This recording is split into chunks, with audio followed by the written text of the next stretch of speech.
इन्होंने एक वीडियो बनाई थी। उस वीडियो में बुकला के खिलाफ इसने नाजेबा अल्फाज और इसने कहा था कि आपस में कीड़े मकोड़े जो निकलते हैं, जो डड्डू निकलते हैं बरसाती, इनको सीधा करना आता है।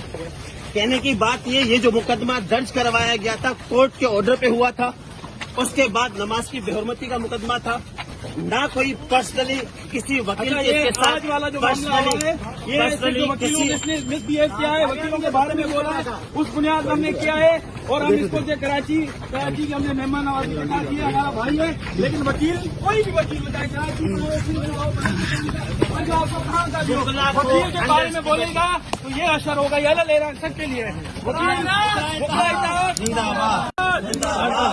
बात जिंदाबाद, कराची बात जिंदाबाद, कराची बात जिंदाबाद, कराची बात जिंदाबाद।